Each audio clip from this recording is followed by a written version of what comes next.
Okay, I'm going to give this a whirl. I hope you can hear me okay because I wasn't able to test the mic. I discovered that problem number 5 here is wrong. The thing that is wrong is they are using the wrong formula.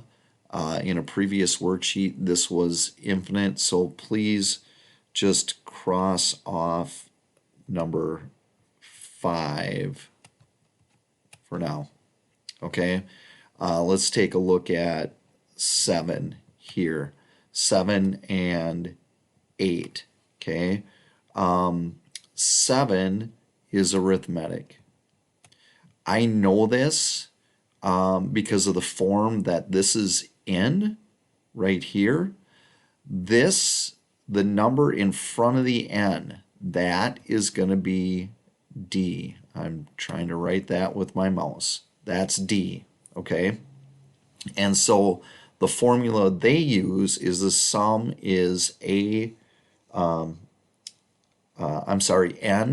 over 2, and then here I have a1 and an. So you can see first they had to figure out a1 and an, and here's n. My total number is 20.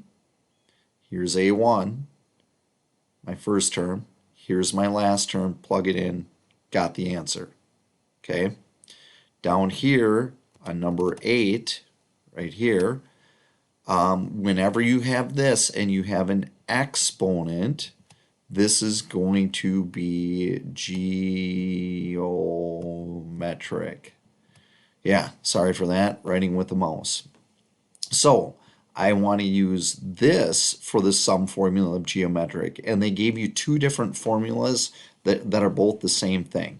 Okay, here I have a1. Okay, how do I get a1? I take my first number, which is 1, I plug it in. I get 1 minus 1 is 0.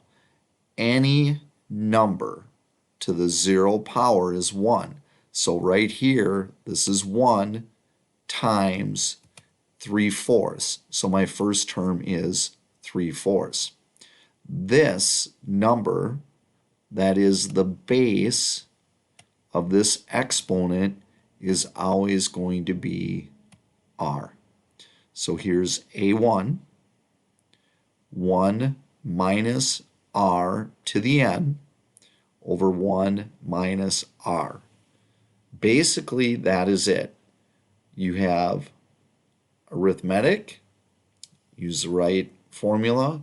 You have geometric, use the right formula. This unit is all about formulas, using the right one at the right time, identifying what all the pieces are, and is it arithmetic or is it geometric. I hope this helps. Let me know if you have more questions.